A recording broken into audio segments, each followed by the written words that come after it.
Hello and welcome to the second edition of the United Road with a very special friend of mine. Yeah, and I mean that in many ways. Radio Gaz Drinkwater, how are you doing, mate? I love that you said Radio Gaz. Like, people like whenever they come up to me, the very rare occasions that people know who I am, it's never like, oh, you're Gaz, you're blah blah, you do this. It's always, oh, Radio Gaz. Or weirdly, people come up to me and say, are you Statman Dave? That happens a lot. That has happened a few times, but in fact, that happened in Altrincham, I think, when we were out. It's weird. It's was quite weird. strange. Always happens in loos as well.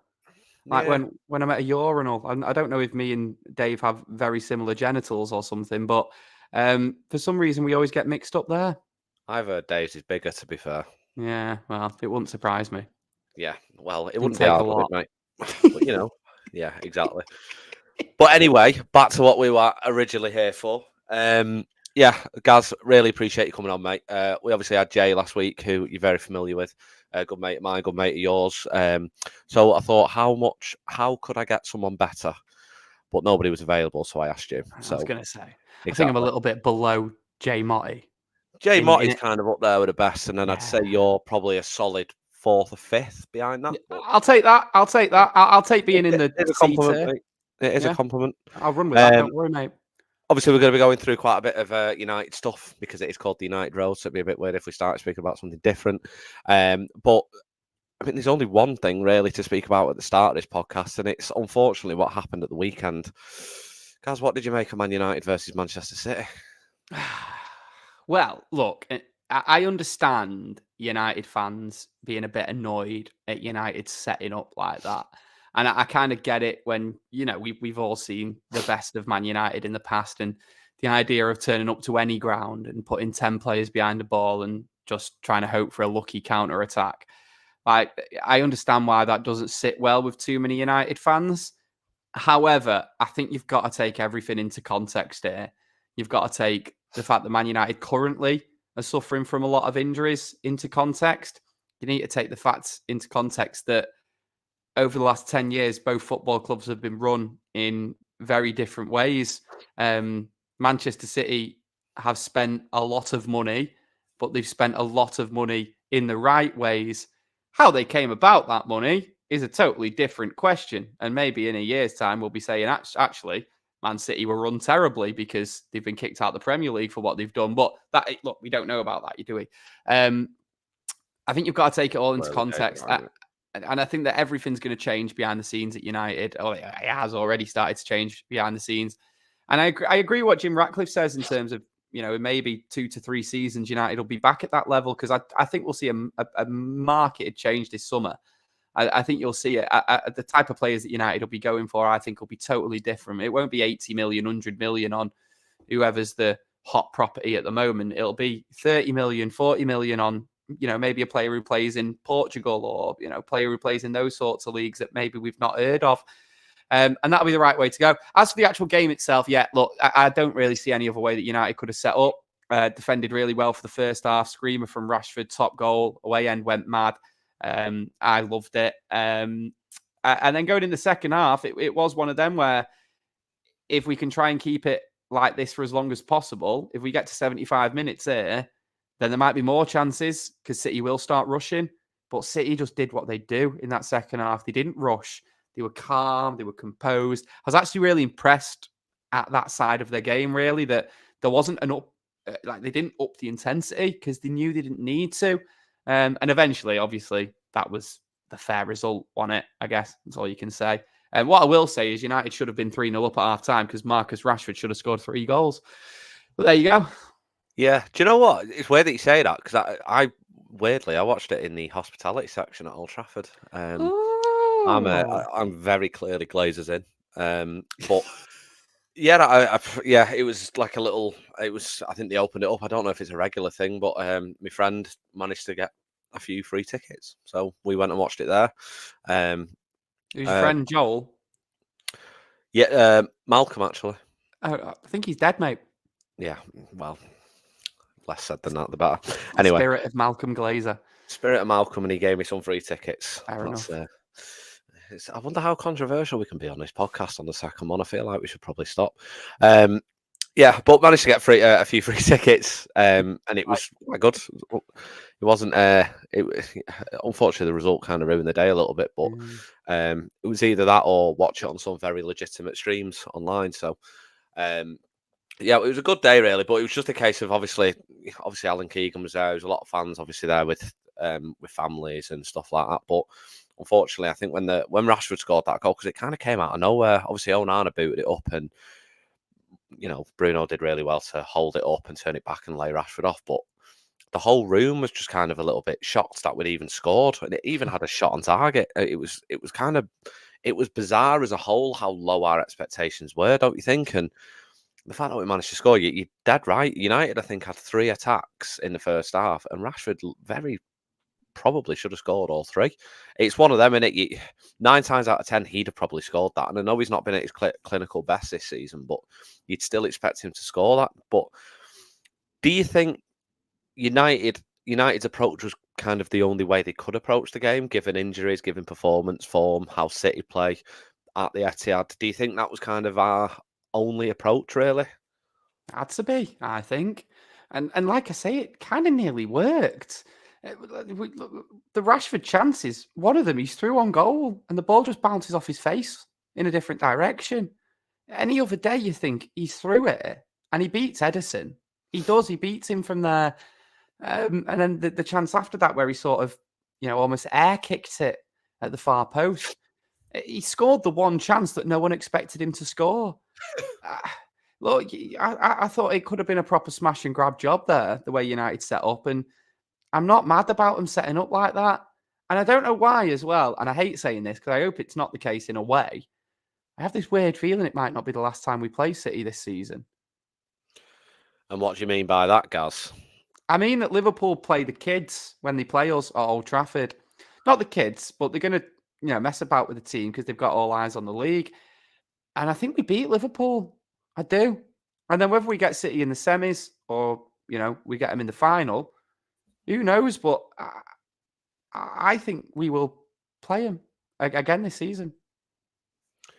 I think the only way we play them is, I mean, I don't know how the draw happens, but has the semis been drawn yet? Do you know? I don't think they have they? Or has the quarters and semis been drawn together? No. No, so it's just Liverpool. Yeah, so I mean, we could obviously if we beat Liverpool, it's a long shot, I'm sure, but anything can happen. And you're probably right. I mean, with the injuries Liverpool have got, we only play them in not this weekend, the weekend after. I think there's still a few players that'll be out. You're not wrong. I mean, there's still a very likelihood that we do play City again, and there's also very likely that the players, our first team probably come back. You'd like to hope Martinez is back by then, sure. Hoyland, I'm sure, will be back in the next few weeks as well. So it would be nice to play City again, and it'd also be nice to spoil Klopp's final season as well. I know, obviously, you host Radio Manchester, but I know you don't really want to discuss the Liverpool side of things. But jumping the gun a little bit, do you genuinely think we could beat Liverpool? Yeah, I do. Like I say, mainly because they'll be coming to Old Trafford, and it'll be a much changed team. And I think we just will perform better against Liverpool at Old Trafford than we did against Man City, because I kind of think Man City are a better team than Liverpool as well.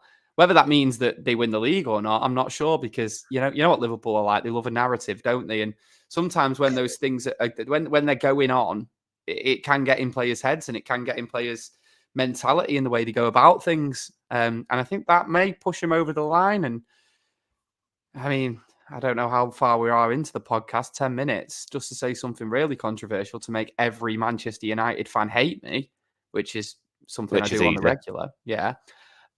I'd rather Liverpool win the league than City. Oh, Gaz, wow. Yeah. Why? Because at least they're a real football club. I know, but does that not make... I get that, right? And City have ruined football. They've broken football, mate. This whole state ownership of football teams, it needs to stop. And the way that they've gone about the way that they've done things, and they've been charged by UEFA already once. They had to pay a fine. They didn't collaborate with UEFA or the Premier League, hence why they've got 115 charges hanging over their head now.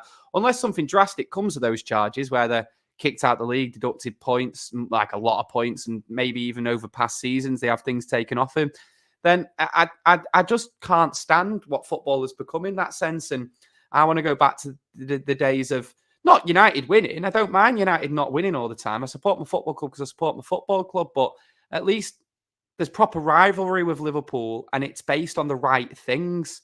The rivalry is based on the fact that we've been two tremendously successful football clubs.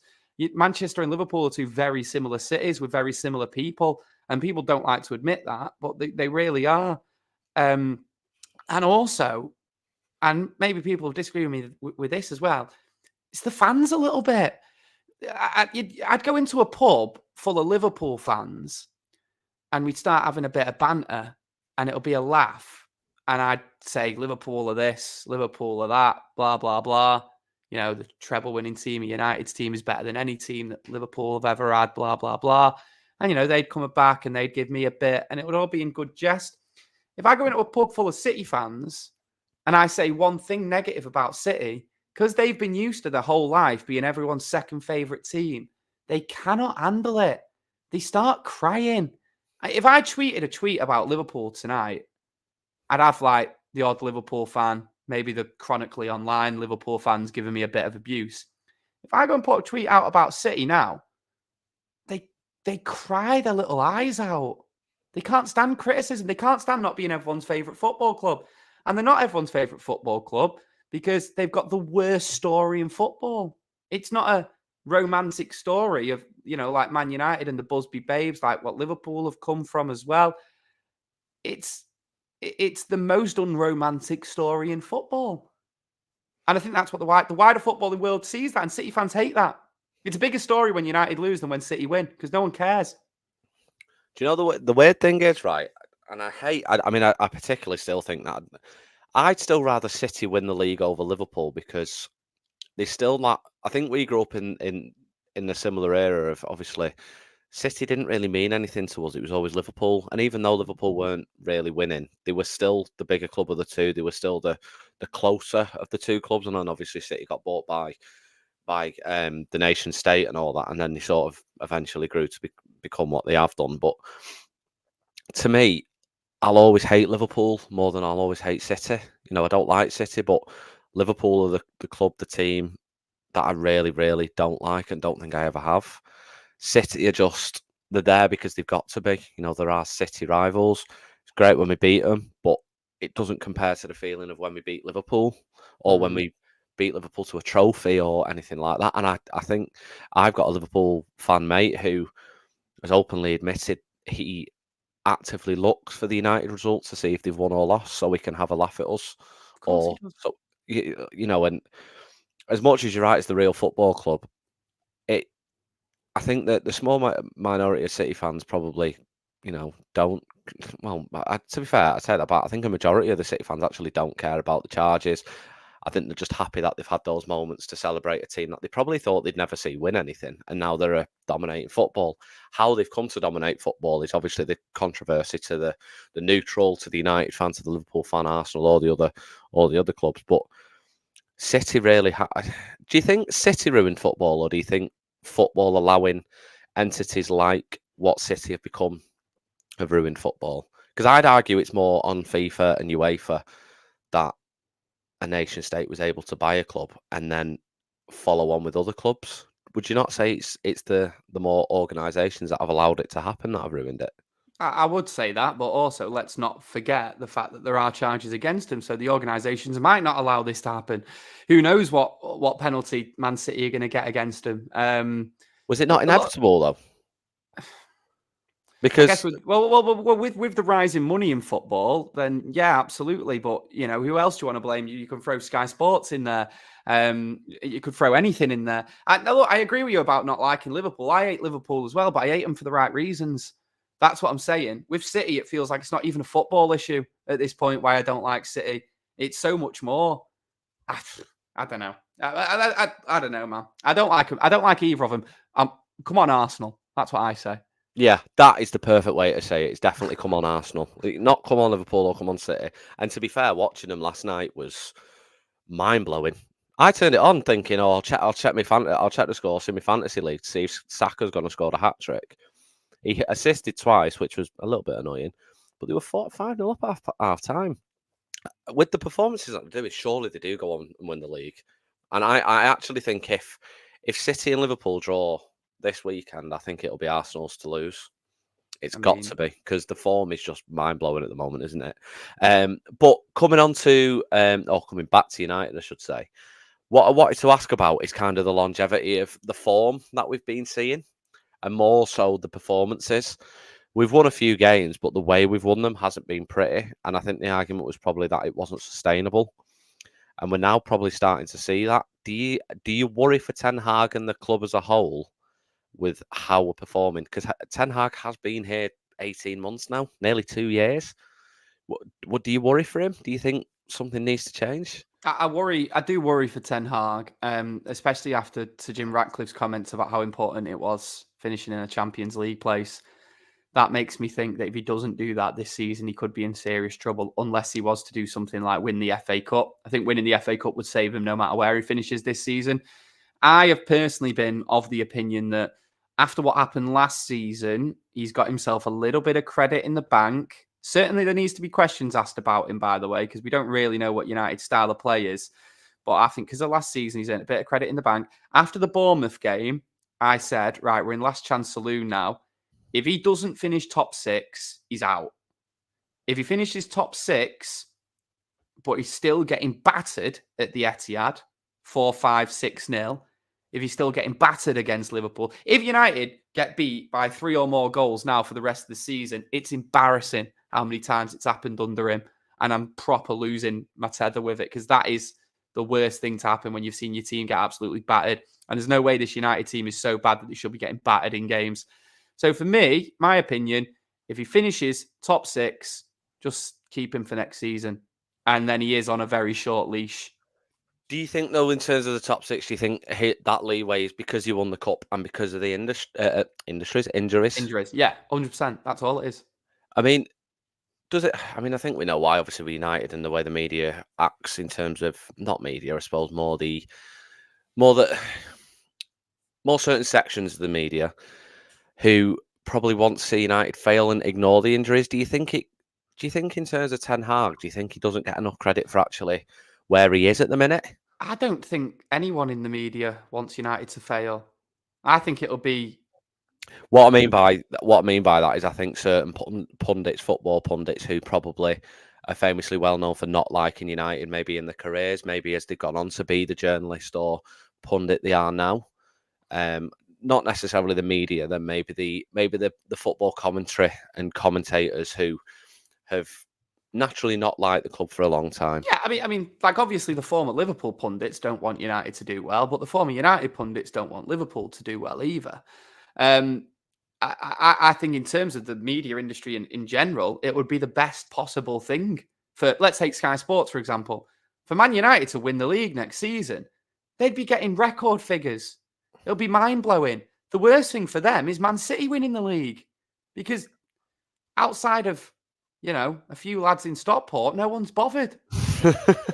I say this from my apartment in Stockport, by the way. So just say it a bit louder, because you might have your window bricked. If I see something just fly behind you now, we know what it is.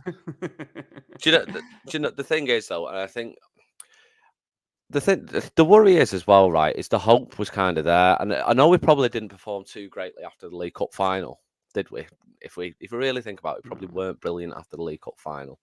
We were still okay, but I think the fact that we fell off almost so greatly this season, and the fact that we had so much hope at the start of the season is kind of, I think, why people are so gunning for Ten Hag's head as well. We just expect it to kick on, and I think the big thing is the fact that there's just no... I hate the word so much, but there's no style of play. Not to quote somebody so famous to both of us that we know, but there isn't, is there? And it's a little concerning, because I think you could... Some comparing to Arteta, don't they? And I know he finished 8th, and whatever else he did, 5th, and then 2nd, and then probably you could say bottled the league, but at least he sort of stuck to his guns to an extent, and at least he sort of kept a particular style of play and a way he wanted to play, and said, if you don't buy into this, you're going to be out the door, like he probably did with quite a few players, i.e. Aubameyang was one of them. But we don't seem to be seeing any of it, and even with the injuries, I'd argue we should still be playing better than we are. So what is it that's stopping us from playing better than we are? What do you think that is? Do you think the players are down tools? Do you think the players aren't good enough to play his style? Do you think they don't want to play his style? Do you think they're trying to get him out? What do you think it is? You know what? It's such an easy argument for football fans to make, in it. When we've all been guilty of this before. We've all gone, yeah, We've he's all not been trying. guilty of saying it, haven't we? He's not trying hard enough. Oh, the team have given up. The team have given up. These are top level athletes. Like, these aren't a few lads who got lucky. These are lads who have grafted the whole life to get to the position they're in, and they are the very best in the world at what they do. Generally speaking, in terms of like all people who have played football, I don't think there is ever a lack of effort, and I certainly don't think there's been a lack of effort from Man United players, like a few people have thrown out. I think maybe just some players, I might throw Marcus Rashford slightly into this camp, aren't quite as good as we thought they were. I know that Rashford had an incredible season last season, but being a world-class footballer is about consistency. You can't just do it for one season and then do nothing for 12 months after that. And we've not seen anything from him really this season, which has convinced me he's a world-class season. And I don't think we'd seen enough before last season to convince me he's a world-class player either. So, yeah, to answer the question, I don't really know what his style of play is still. And I also don't necessarily think he fully knows which style of play he should be playing. Should he not, though, by now, though? That's the thing, isn't it? Like, surely he should know this by now. Or surely we should be seeing this by now. Well, I think we saw it in parts last season. I mean, remember February last season was absolutely phenomenal. The derby at Old Trafford last season, it was quite clear how United can play when they're at their best. And I do think we've seen it at times this season as well. You know, in the cup early doors, who did we play? We beat them 3-0, Crystal Palace. They made a load of changes to their team, but it felt like that was exactly how Man United or Erik ten Hag wants Man United to play football. I think it's difficult for him, in particular at the moment with all these injuries that we've got, to dominate games like he would do. All I'm saying is, a summer with this new regime at United, I think Ten Hag has deserved that. And I want to see how this summer goes. We go into next season, we'll have a completely different team. And I'm very, very interested to see how United start the season. It'll be fascinating watching them opening 5 games. Just see how they set up. Because I honestly think United have it in them next season to have a cracker. Yeah, I mean, you kind of finished perfectly. It's almost like we discussed this podcast beforehand, but you mentioned Rashford there. And I know we spoke a little bit about it earlier, but do you think he's getting a lot of unfair criticism then? Because he's not been at his best this season, there's no doubt about that. But do you think there was maybe unfair expectations on him? No, I think the only unfair criticism, like I say, is when people say the lack of effort, or the lack of commitment to Man United. I don't think that Players Tribune thing was all PR. I think it was poorly timed, what it was. But I don't think that was just him trying to convince people that he cares about Man United. I just think he does care about Man United. Of course he does. He's a United fan from Wythenshawe. Yeah. Of course he cares about the club. I think the problem is, I think so much comes out about the club because we are so worldwide. I think the papers want to talk about us. It's like you just mentioned about Sky Sports. Sky Sports probably have an idea that they want United to win because, you know, it'd get them so much more generation of clicks and stuff like that. Which is but it's also good for them when United are doing really, really bad. Like, yeah, it's exactly. so when United are situation for them. Exactly, yeah. So for them to exaggerate Manchester United's problems, that's going to get people talking as well. And I heard, you know, I know that people have mixed opinions about him, but I heard Simon Jordan on TalkSport recently talking about how there is too much attention on Manchester United, and I totally agree. Look at what Manchester United have done over the last few years. Like, they didn't win they won the Europa League in 2017. Since then, what have they done? They've reached the Europa League final. They've reached. They obviously won the League Cup, and they got to the FA Cup final and lost. Like, if that was any other club that wasn't the size of Man United, if that was Spurs that had done that, it'd probably be considered a good few years. To be honest, not only that, but people just wouldn't be talking about it that much. And I know that United aren't Spurs because people will straight away point to the amount of money that United have spent and saying that should be better. But what I'm saying is, United don't necessarily deserve the attention that they've had, but obviously the attention is what drives people involved because everyone either loves or hates Man United. And that's kind of the way it is. It's a worldwide thing, and it's to be expected. What I will say is that I do think it's going to change. I really do. I think it's going to be less of a circus at Man United, and I hope that's the case.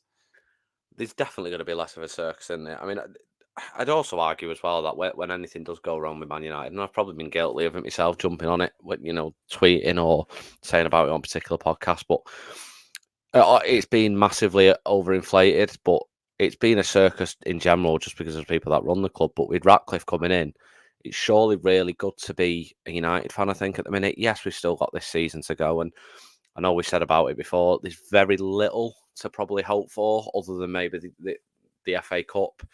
And obviously the likes of playing Liverpool in the FA Cup, potentially knocking them out, potentially possibly beating City in a final or a semi-final. So there is still little glimmers of hope for the season to save. And I think I just pray that we don't get knocked out by Liverpool and the players do just go, or the fans in particular just go, right, well, that's kind of the season over, because what, we'd be knocked out in the middle of March. I think we're like 8 points from 4th or 5th. It would be quite a tough place to be in March. It'd almost be like, oh, well, that's kind of it. The season's over. Europa League to look forward to, all that sort of stuff. So I kind of hope people don't let that affect the rest of the season, because I think if that happens with the fans, it might go into the players as well, which is obviously what we don't want. Obviously, we play Everton at the weekend, the other side of Liverpool. What you kind of expecting? In terms of, I know injuries are still quite a prominent issue, but Everton aren't in the greatest form in the world. Sort of relegation candidates. Obviously, I know they had the points reduction reduced. Do you expect an easy win, or what are you expecting on Saturday? No, I don't think so. I think that with the injuries that United have, I don't think any game will be an easy win. You remember the game at Goodison? Was it 3-0 in the end, or was it 3-1? 3-0, I think it was. 3-0, I think it finished, yeah. Yeah, I think it was. I think people forget that the first half of that game, Everton had plenty of chances. Like, Everton really should have been back in that game after Garnacho scored probably the greatest goal I've ever seen live at a football game. But I just think United just need to do what they do and be clinical in the game. I don't know the situation with Højlund. He won't be back for this, will he? I think he's still a doubt, to be honest. Yeah, I think he's back for Liverpool, but I think he's still a doubt for this. It's weird how he just kind of got injured out of nowhere, really, wasn't it? I think it's probably a sign of the amount of football that we play, or football plays now in general. But that's the problem as well. We haven't got a backup striker at all. We haven't got a left back at all. Some of these issues, how can a manager plan for this sort of stuff? And then obviously I know Everton seem to want to play well against us every single time we play them, I feel, especially in the last couple of years, and they've always been quite a famously tough opponent against us. Obviously, all those years ago with Ferguson, it was a nightmare. I always get a little nervous when I played Everton. I don't know about you. Well, we've seen them do it to us, haven't we, in the past? Like you say, even under Fergie, we had some difficult trips there. And they will be up for this, don't get me wrong, but you mentioned the crowd, and I think the crowd are a really important thing in this game. If United can fly out the blocks and maybe not even get a goal, but just have a few chances, then the crowd will be right on side.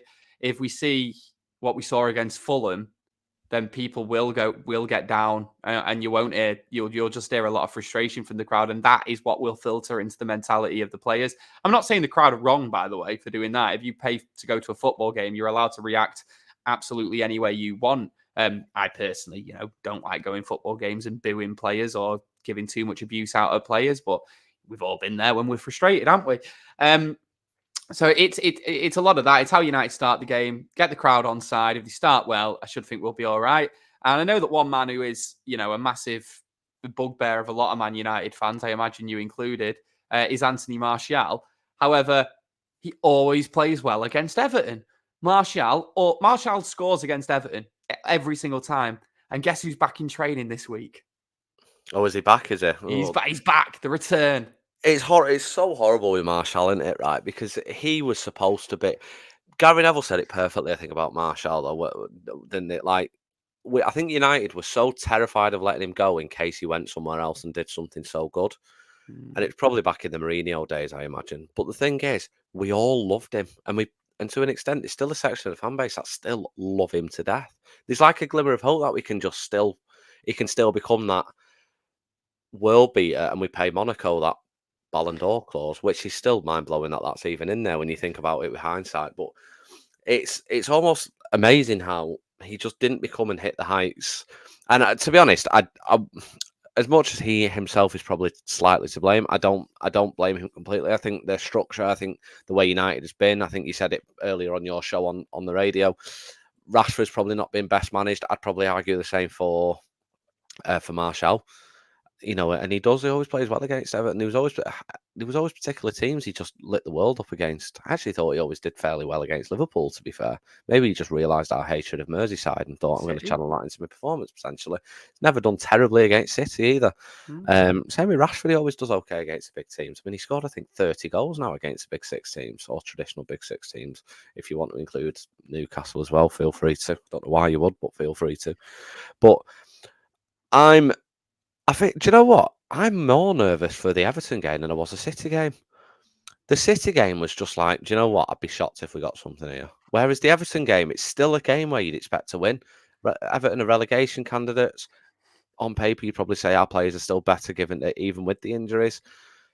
So why do I always feel so nervous against? I feel like I'm more nervous against anybody more than I was against City. It's a sad indictment of this season, really, isn't it? No, it's because like you said, we know that how good City are, so you expect City to beat us. It's so annoying that we lost that Fulham game, and it's so annoying that we performed the way we did in that game. Because if we'd won that game, that's the only fixture this year, this calendar year, that I've been like, that is not right. We shouldn't be losing that game. If we'd won that, then we can look at this year and go, that has been pretty bob on. Like, you lose to City at the Etihad, it's fine, it happens. And then this next one is one of those that you should win. So United just need to refocus now. But I know what you mean about being nervous against Everton. It's because they always put up a fight against us. Because, I mean, especially at this point in the season when they're threatened with relegation, they may even get a further points deduction at some point, which I'm not sure will happen after the other one was shortened. And I think Nottingham Forest will probably get a points deduction as well. We don't know, obviously, but that'll all come into it as well. So I think certainly the relegation battle for that last relegation space, it's going to be very interesting. Yeah, I mean, the weird thing is as well, I feel like that even that side of the league's a little bit ruined at the minute because of the unknown of the points deductions. Usually there's a big relegation battle to look forward to, and then there's the top four, and then there's the league title race, which, to be fair, as a neutral, I'm sure is going to be really exciting. Obviously, for us, it's going to be shit. But, you know, we've obviously got Arsenal, who are in the form of their lives, stuck with their manager, now doing well. Liverpool, obviously, with Klopp leaving at the end of the season. Can't wait for him to go. And I would argue Pep's not going to be there that many more years. I would be surprised if he's here at the end of next season. I think next season is probably when he goes. I think he's kind of built his little legacy there. I think obviously then comes potential decisions about the charges as well. So I don't know if he'd want to be completely involved with that. So I think like you say, with the excitement of Jim Ratcliffe and Ineos, I think United can't afford to get this summer right, because when the likes of Klopp does leave and City do potentially get the punishment, United have got to be there to pounce, because we know Arsenal will be. Spurs are growing massively in revenue, so I think they potentially will be. They've always been fairly shrewd with the money. Newcastle, obviously state-owned now. They'll obviously be trying to grow and become a challenger for the trophy. So it's an exciting time to be a United fan, but it is also for these other teams as well. So United can't afford to get it wrong. United have really got to ensure that the right people come in this summer to make sure that we can pounce. So I just hope that happens. Just wanted to move on to something. I actually spoke to Jay about this last week because he's been very not outspoken, probably well spoken on the matter. And I'm also saying about it because I wrote about it on my theunitedroad.com. So go and read that article if you want. What are your thoughts on Old Trafford, Gaz? Do you think it's redevelop, refurb, knock down, rebuild, build around the land? What's kind of your thoughts on it? Because I know it's quite a controversial topic online and just in general among the fan base. I've probably swayed to more what Jay said, and I think with the land that we have around the stadium, with probably the state the stadium's got into because of the neglect it's seen, I'm definitely of the essence now that I'm not against it being rebuilt, I think, and potentially moving elsewhere. What kind of your thoughts? Well, Before I started doing the commentary, we had a season ticket. We still have a season ticket. My family, for the best part of 20 years, we've had it now. So I've gone Old Trafford week in, week out, and personally, I do think that a lot of the problems that people say about Old Trafford are slightly over exaggerated. Like, people complain about certain parts of the matchday experience at Old Trafford, but also we don't want to go the other way. We don't want to be one of these teams that, has fancy light shows before games, or has pop stars coming in to perform, or has to pay influencers to come and watch the team. We don't want that Americanized side of the sport. We still like the sort of classic feel that you get from a stadium like Old Trafford. And there's nothing better than Old Trafford on big nights, and in particular big European nights. Barcelona last season, we've had them. We've had them in recent history that you can't forget about. But having said that, I have come round a little bit to the way of thinking that you were talking about then. And we can do that while keeping the history of Old Trafford intact. We can build a new stadium, which, look, Manchester United are the biggest football club in the world, apart from maybe Real Madrid. They should have the biggest football stadium in England. They just should. And I want Man United to have that. And I want United to have the biggest and the best. I want it to adhere to what has made the aura of Old Trafford so magic. And I think they can do that. And I think they will do that with someone like Sir Jim Ratcliffe making decisions and hopefully getting the fans involved in those decisions as well. So, yeah, to answer your question, I want a new stadium now. I've come round to that way of thinking. But Old Trafford, Old Trafford, keep it, reduce the capacity, have the kids play there, have the women play there. Because we need to, I just think we should retain what is maybe the most iconic stadium in football. Yeah, do you know what? I was really against it probably 2 or 3 years ago. And I was never aware of the genuine amount of land around the stadium we owned. Obviously the car parks and obviously going further back into Trafford Park. I think I was so worried that we'd end up moving to somewhere like further into Salford or somewhere else random across Manchester. I grew up in Gorse Hill, literally on the other side of the Bishop's Blaze, pretty much. So it was like I loved the idea of the stadium. I could see the stadium from a window. I could hear the roar on match nights when it was in Europe. So I think when the idea was first floated, however many years ago, it was quite a worry because I was like, well, I don't want it to leave there because it was part of me growing up. But I think when there was the idea that, we not basically do what Spurs did, build, stay at White Hart Lane, then leave for a year, finish the new White Hart Lane, go back. My worry is I don't know how United be able to do something similar just because we don't have a Wembley down the road to go and move into. Yeah. And I sure as hell don't think City would allow us to move into them, nor would I think we want to. Depends if they need the money, if they're in the National League, innit? Yeah, that is true. I mean, to be fair, someone will finally fill the stadium, won't they? Well, they helped us out, didn't they? During the World War. Yeah, so maybe we can help them out when they're strapped for cash, and we just say, "Yeah, here's a bit of money. Let us use your ground for a bit." Yeah, let us finally fill it for you.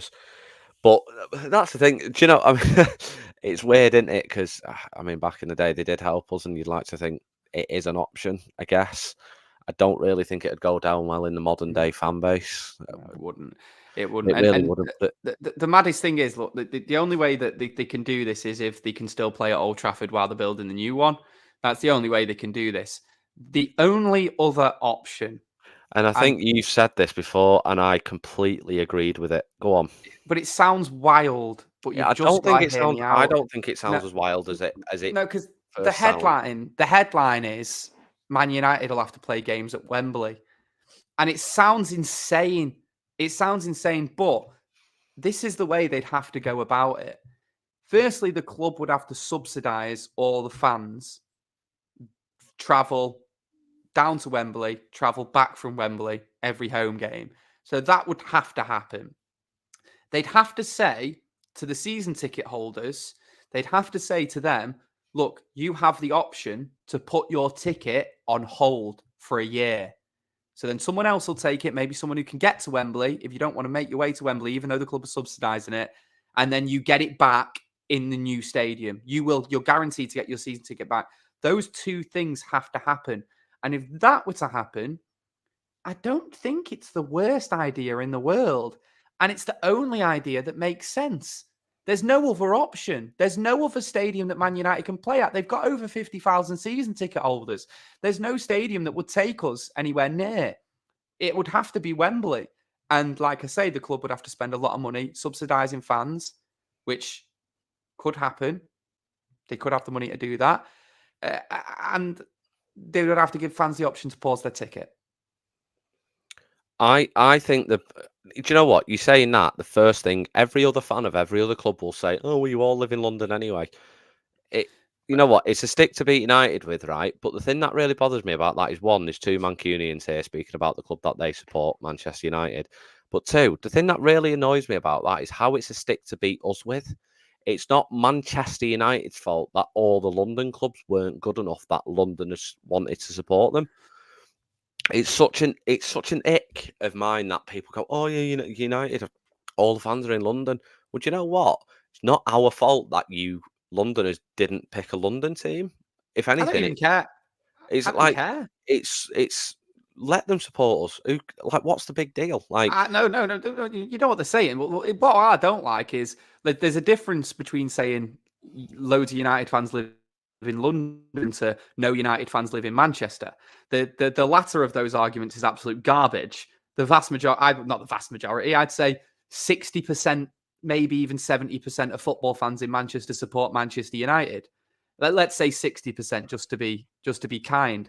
I think then you've probably got 30% that support Manchester City, and then the 10% there support a load of the other local clubs, because we have so many local clubs in Manchester, big football clubs as well, like Bolton, Wigan, even teams like in the National League, like Oldham, they have so many fans. So that's a garbage argument in terms like Manchester United are the biggest club in Manchester. That's a fact in terms of fan base. But then also you go down to London and United are probably, what would you say, maybe the third best supported club in London, which is hilarious. It's great. But you say that as well, though. I mean, you're right. Like the Northwest in general, and Manchester too, has got so many big clubs like Oldham, Bury, Macclesfield, Bolton, Wigan, Salford to an extent now. Obviously, I don't know about that one. It's only about two lads and the dog turns up to their games, mate. I'm only joking. If you go really far down, you go to Trafford as well, as we've been together, Gaz. But they are big clubs across Manchester and the Northwest as well. So it is quite bad. But the thing is as well, you've got them across London, and they've still chose to pick a team in Manchester. So it's quite mind blowing that so many use it as a stick to beat with. But anyway, just moving on. A couple of comments have come in, Gaz. Obviously, as you are so well known for being a radio host at BBC Radio Manchester, but obviously at one stage you were on Full Time Devils / what is now our favourite United channel in Stretford Paddock. So questions come in. When Gaz was on Paddock, what was his favourite moment on there? Oh, I tell you what, that's a good question. We had some funny moments. There's one that I don't remember at the time, but you'd have to go back and find it. They chatted to me when I was absolutely pissed outside Wembley. It was when we beat Everton. Was that the Martial? Was that the Martial? I remember that. Do you remember? Mate, I'm so embarrassed by it when I look back. Because how old would I have been? What was it, about 2015? Something like 2015, 16. Yeah, so what would you... I think I would have been a teenager. Yeah, still, you'd have been 19, 20. 18, wouldn't you? 19, 20, I reckon. And I was leathered. And that is just funny to look back on. But I just enjoyed, I just enjoyed talking about footy with the guys, to be honest. I thought we had some good laughs on there, and it was nice doing it. It still is nice now, obviously, when I go on and do it now. I think, Jay's one of the top lads in terms of football. He's just a nice guy he's always willing to help people out as well when they need the help. I've had plenty of people, younger people now who are trying to get into the industry, and I've said, Jay, do you mind if I swing this guy's number your way? And he's ended up managing to help him out with stuff as well. I think it's been great. Some of the trips down to Wembley were a right laugh. I just really enjoyed my time on paddock. Some good times, and some times that weren't so good as well. Like sometimes we'd gone on European trips, and there were like a few lads who maybe didn't like what I did. Never said anything, too out of pocket, but you'd have people threaten to assault you and stuff like that sometimes, which it's part and parcel of it. I kind of think United needs that nastiness a little bit in the fan base, in particular the away fan base. But at the end of the day, it was just a bunch of lads who love Man United, and they've loved them all their life, and they just want to talk about Man United. It really is as simple as that. My favourite accusation was you lot want Man United to lose because you get loads of clicks on your channel.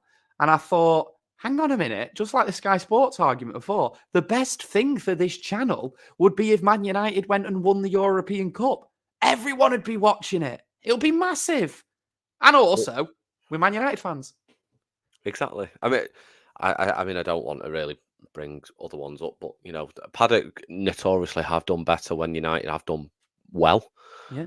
And I know that firsthand because obviously, we've been on it together. We've been on the podcast together. In fact, it's how I met you. And we became really good friends. Same with Jay. Met Steve a few times. I know a lot of people have opinions on Steve, but he's never been bad to me. He's always been a really good lad to me. Joe Smith, top bloke. The guys who work behind the scenes are really good as well. So it's always it's always a weird one when you see somebody slate it, because to me it was always so good to me. Jay was really helpful. Jay literally helped me start the UnitedRoad.com. I didn't even mention, when I was talking about people who are great, by the way, I didn't mention Adam, who's like one of my favourite people ever. So got to mention Adam. I mean, Adam's great as well. I mean, Adam's grown on to be something so amazing and gone on to do such big things as well. So the channel in general has just gone really well. And I think it's helped out a lot of people. And obviously, in terms of them being United fans and hearing the controversial stuff said about them, they are genuine all-season ticket holders, most of which from Manchester. Obviously, I think Adam's from Birmingham, isn't he? But they are all fairly local lads. They all go to United all the time. Adam always travels up. He always does his little bits in and around the ground as well. So Paddock's done a lot for yourself and for me, and I've got loads of great memories from it. And to be honest, I always used to love watching it. My particular favourite from yours, Gaz, was this week at Man United, Twaman. That was always something that I particularly enjoyed. It got heated. That we had to stop. So this is the only ever YouTube feature that actually reduced the amount of subscribers that the channel had. The people got so wound up by this week at Man United that we had to stop it. But it was funny because it sort of got the reaction that is exactly the reaction I want to anything I do. You had a load of people saying, "I hate this. I hate him. This is terrible. I don't want to listen to this guy." And then the other half of the people were saying, "This is brilliant. This is hilarious. I love this." And it's kind of just because I'm the way I am, and maybe a little bit more now working for the BBC and stuff. At that time, I never really thought about pleasing anyone. I just thought, oh, if I find it funny, I'm doing it. Yeah, and that's the best way to be. I think it was one of the best shows that they did, and obviously Paddock have gone on to grow as well, which is good. It's weird how you left and all of a sudden they became as big as they did. It's almost like there was a strange correlation. Do you not think? Hey, fuck off. I was there early doors. I was there when that channel was growing. You was, to be fair, you really was. But I mean, what you kind of going back to United, mate? What kind of you hope for the rest of the season? I know obviously the FA Cup's still a big thing, but I mean, I imagine for you, it's kind of just Emily and obviously your old friend Natalie. I'm sure she still winds you up every now and then, but is it not quite hard being in the studio at the minute? Is it, especially after the weekend and the win that they got? Yeah, I mean, for anyone who doesn't know the show that we do, the whole concept of it is I'm obviously the United fan who hosts it, and then it's also hosted by a City fan, which is Emily Brobin, and was Natalie Pite, like you say. And they won't mind me saying this because I mean it in the nicest way possible. I'm sure they get what I'm saying. Both absolute gobshites. And I'm the same as well. I'm a gobshite. So it's sort of one of those shows where we can, have a bit of to and fro. It might have something to do with the reason that I bloody hate City so much, because I know how much I'm going to get throughout the week getting wound up by them both. So yeah, it's an interesting dynamic, and we've had so many times, and I kind of think it's supposed to be a bit like this, where we've walked out the studio and we won't speak to each other because we've wound each other up so much. And it's all right. It's fine. We come in the next day and it's fine. We don't all have to fall out over it and stuff. And that's Just need a cooling off period, really. Yeah, I mean, I like that dynamic. There's got to be a bit of that spice, and I think it's something that maybe at times is missing in radio, in particular. I think you can listen to certain shows on certain stations where it's fairly obvious that both presenters or whoever have been given some sort of an agenda or pushed towards that agenda. And I think, as the listener, and I think for so many listeners, it's obvious. I think you can tell. You can tell it's a bit contrived and you can tell it's not real or natural. But our show, I can absolutely promise anyone, even City fans who hear this, I have never gone in and gone, I'm going to say this tonight because it's going to get a reaction. I have only said things because I genuinely believe them. And any argument and pushback that we've had on air is 100% genuine. I mean, I've been on it a few times, and I can honestly say, over the phone or in studio, I've been wound up. Mainly by, I remember coming in once and we did a quiz, didn't we, with a few other lads, and I mean that wound me up in itself. But I'm very easily wound up, I suppose. But you are absolutely right. It is genuinely a genuine show, and it's really good to be a part of, whether it be on the phone or you asking me to come into the studio or whatever. But it is kind of a breath of fresh air sometimes, just hearing two genuine fans probably just debate and have other Mancunians, whether it's from the blue or the red side or from outside of Manchester, that genuinely just care about the club and just want to have a chat about the football clubs. The good thing as well that I like about it is, and I know you did it quite a little bit tonight, but you spoke about Bolton. You speak about the other clubs around the Northwest as well. It's not just a case of Man United versus Man City, which is what sometimes can accidentally happen just naturally because they are in the Premier League. But it's good to have those other teams, sort of focused on sometimes, which is what's got to happen. But just finishing up, Gaz, what do you think for weekend? What are your score predictions? You know what? I think United will bounce back a little bit. As I said before, I think not only do I want them to fly out the traps, I think they will fly out the traps. I think we'll see an early goal in this one, opening 10 minutes.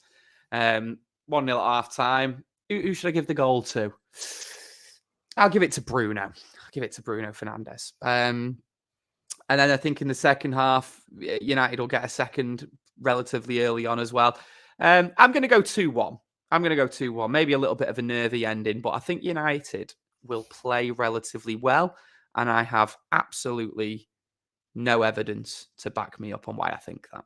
Which is usually how you do most of your arguments, to be fair, isn't it? Absolutely. Do you know what? Just as you mentioned him, I actually want to ask it just before we shoot off. What do you make of Bruno this season? Because he's not.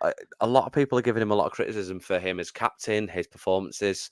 I still love him. I can't.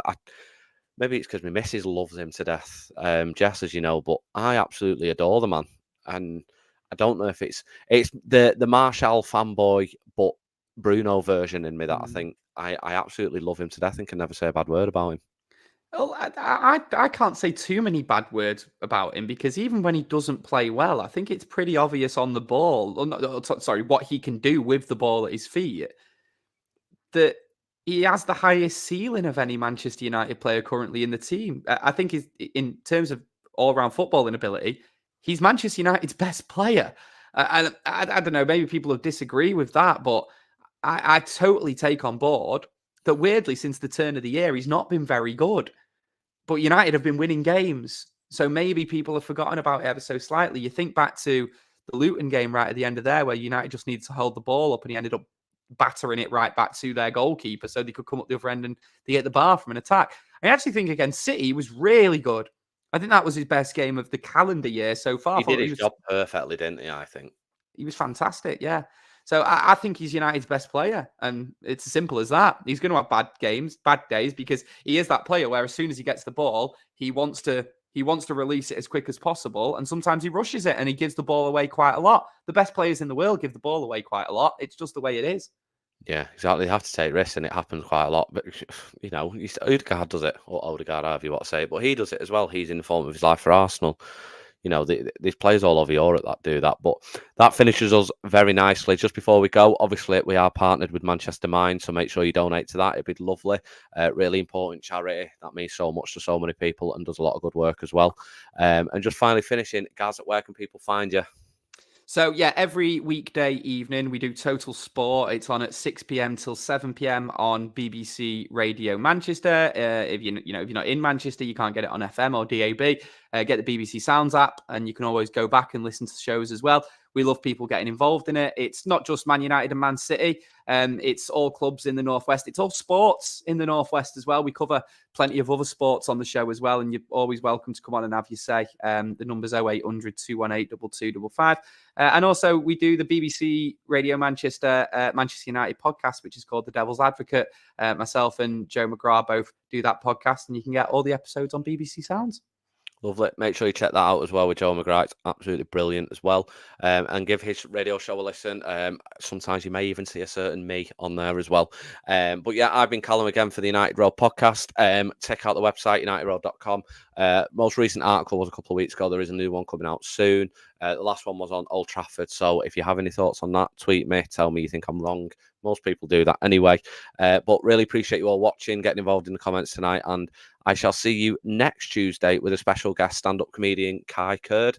And I will see you then. Cheers, guys. Bye.